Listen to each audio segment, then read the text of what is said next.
हरिवंश, आपके चरणों में कोटि कोटि प्रणाम।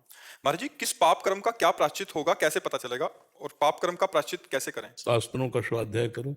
महाभारत में भगवान शिव से पार्वती जी प्रश्न करते जाते हैं कि आदमी अंधा क्यों होता है, तो उसके पाप का लकवा क्यों मार जाता है, उसकी बुद्धि क्यों खराब हो जाती है, उसका अंग ये क्यों विहीन।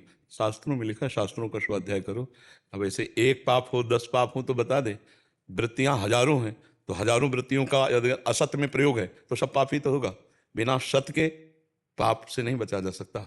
असत चिंतन, असत भोग वासना, तो हमारा चिंतन पाप, हमारी क्रिया पाप, हमारा बोलना, हमारा देखना सब पाप में हो सकता है। सबसे बचना है तो भगवान के नाम का स्मरण करता जाए, तो बुद्धि रूपी सारथी को ठीक रास्ते में नाम भगवान चलाएंगे। ईश भजन सारथी सुजाना, भगवान का भजन ही बुद्धि को शुद्ध करता है, और शुद्ध बुद्धि निष्पाप होती है, और जो पूर्व में पाप हो जाते हैं वो भी भजन नष्ट कर देता है। नाम संकीर्तनम यस्य सर्व पाप प्रणाशनम। पर अगर ये जानकारी करनी कि किस पाप का क्या फल होता है, तो महाभारत ले लीजिए, और उसमें देवाधिदेव महादेव पार्वती संवाद है, जिसमें बहुत बड़ा प्रसंग है। सब में कौन सा पाप करने का क्या फल होता है, भ्रूण हत्या, गर्भ हत्या, इनका सबका क्या दंड मिलता है, सब लिखा हुआ है। तो उसको पढ़ लीजिए। तो अब 1-2 पेज में हो तो उसको याद करके बोलो, वो तो बहुत प्रसंग है, तो पढ़ लीजिए। और बकाया कुछ ना पढ़ो तो तुम्हें बता दें कि कौन सा पाप तुम्हारे हृदय से प्रकट हो रहा है। अंदर भगवान बैठा हुआ है, वो तुम्हें तुरंत संकेत करता है ये पाप है, इसका भयानक दंड होगा। लेकिन हम लोग उनकी आवाज नहीं सुनते और मन की बात मान करके चल देते हैं। अंदर सच्चिदानंद भगवान सबके बैठे हुए हैं, और वो सबको प्रेरणा करते हैं, गलत है, फंस जाओगे, इसका दंड होगा। जहां वो आदेश करते हैं वहां हम सुन नहीं पाते, और फिर बाद में कोई कोई कहता है कि यार मेरे मन में तो आया था कि ना करूं, पर पता नहीं क्यों कर लिया। ऐसा नहीं, वो भगवान अंदर जलन देते हैं, अंदर आपको रोकते हैं, पर आप नहीं रुकते हैं, कर बैठते हैं, उस वो पाप होता है। और जो शास्त्र प्रमाणित क्रियाएं होती है वो पुण्य होता है, और जो भजन होता है ये पाप पुण्य दोनों का विनाश करके भगवत प्राप्ति कराता है। जान रहे? तो अगर अपने धर्म का ज्ञान करना है तो वेदो नित्य मधीयताम, रोज शास्त्रों का स्वाध्याय करो।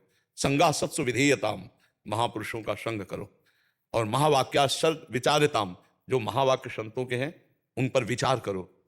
और एकांते सुखमाश्यताम, एकांत में बैठकर भगवत चिंतन करो। क्षुद्ध व्याधि चिकित्सताम, पवित्र अन्न के द्वारा प्राणों का पोषण करो, तो अभी भगवान के मार्ग के पथिक बन जाओगे। पाप का कोई सवाल ही नहीं उठता। जो उठे हैं, हमसे हुए हैं, वो भगवान कृपा करके नष्ट कर देंगे। नहीं, बहुत बड़ी दुर्गति है जीव की। वो देखने में जैसे घटनाएं हैं ना, तो लगता है दूसरों पे हो रही, मेरे पे तो होनी नहीं है, क्योंकि हम नहीं, वो अपने ऊपर भी है। आदमी मस्ती से जा रहा है, अपने साइड से जा रहा है, अब ड्राइवर का कंट्रोल चिथड़ा उड़ गए, एक पाप का कर्म आया, उसको नष्ट कर दिया। वो बैठे चाय पी रहा, पीछे से दीवार गिरी, दब के मर गया। मतलब जरा जरा से कितनी घटनाएं, शास्त्रों लाखों घटनाएं, ये सब अपने अपने कर्म का भोग भोगना होता है। और मनुष्य शरीर बना ही दो से है, पाप और पुण्य से। तो सबके जीवन में 2 घटनाएं घटती हैं, विपत्ति संपत्ति, सुख और दुख। इसी से मुक्त होने के लिए अध्यात्म है। संपूर्ण विपत्तियों का नाश, संपूर्ण दुख का नाश, एकमात्र आनंद ही आनंद। पाप अगर है तो संपूर्ण शब्द नहीं लगेगा, और पाप जहां खत्म हुआ तो फिर दुख है ही नहीं। आनंद है, भगवान का स्वरूप आनंद में, और अपना स्वरूप आनंद में। नहीं, ईश्वर अंश जीव अविनाशी चेतन अमल सहज सुख राशि। सुख राशि सहज, सहज में सुख, जिस सुख को जान लेने पर समाधि लग जाती है। शंकर सहज स्वरूप संहारा, लाग समाधि अखंड अपारा। तो ईश्वर अंश जीव अविनाशी चेतन अमल सहज सुख राशि। सहज सुख अपना स्वरूप है, और अपने जो अंशी हैं, जो आनंद सिंध सुख राशि, वो भी सुख राशि है ना। सुख राशि का बच्चा सुख राशि ही तो होगा। तो हम सुख राशि है, लेकिन पाप कर्म करके दुख में फंस गए। देखो, लोग जब जीवों को उबालते हैं, भूंजते हैं, काटते हैं, उनमें भी तो भगवान है, चैतन्य परमात्मा है। अब आप जो पाप कर रहे हो, अब तुम्हें भूंजा जाएगा। तो हम तो कई बार एकांतिक में कहा है कि भगवान जानते हो कैसे भूंजते हैं।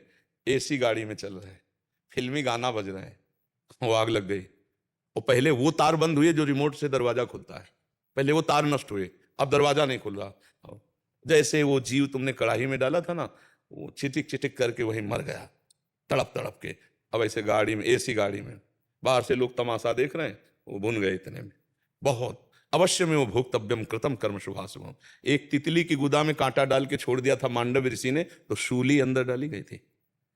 एक बाण से ऐसे उठा करके सांप को कांटों की झाड़ी में फेंक दिया था, तो 6 महीना बाणों की सैया पे भीष्म पितामह जी रहे। हम तुम क्या चीज हैं, बड़े बड़े ऋषि मुनियों को भोगना पड़ता है। इसलिए डरो, तुम्हारे द्वारा कोई पाप ना हो जाए, और वो डर तुम्हें निडर कर देगा। जो कानून से डरता है, शास्त्र से डरता है, भगवान से डरता है, समाज से डरता है, वो महान हो जाता है। और जो इनसे नहीं डरता है, वो भ्रष्ट नीच पुरुष हो जाता है। आप देख लो, समाज का भय ना हो, कानून का भय ना हो, भगवान का भय ना हो, तो फिर क्या वो राक्षस ही हो जाएगा? देख लो, जिनको भय नहीं वो राक्षस हैं, और जिनको भय है कि यार चार लोग क्या कहेंगे, बस यही डर उसको संभाल देगा। नहीं यार, हम ऐसा नहीं करेंगे। समाज का भय, भगवान का भय, तो ये हमें निष्पाप बनाता है। तो हम पापों का फल पड़े या ना पड़े, सीधे पापों का विनाश करें ना, जो भी हो उनका विनाश होता है भगवान नाम से। भगवान की शरण में हो जाओ, खूब नाम जप करो, और अब लो नशानी, अब ना आज तक की अब नहीं करूंगा, सबका मंगल हो जाएगा। भगवान बड़े कृपालु हैं, अगर वो क्षमा ना करें तो हम लोगों की सबकी दुर्गति हो जाए। सबसे पाप होते हैं, नहीं होते? अपने अपने जीवन में पीछे के समय को देखो, आज से लेके, और उनको अगर देखो तो कितने बड़े बड़े पाप हो गए हमसे, लेकिन भगवान ने दंड नहीं दिया, हमें क्षमा किया है। हम उनके पुत्र हैं, उनके अंश हैं, तो हम उनका नाम जप करें और निष्पाप होकर आगे कोई पाप ना हो, आगे हमारा अच्छा आचरण हो। ठीक है, कभी आपको समय मिले तो महाभारत पढ़ लेना, गीता पृष्ठ गोरखपुर से आती है, और तीसरे चौथे जिस खंड में हो देख लेना, शिव पार्वती संवाद, और बड़ा प्रसंग है उसमें।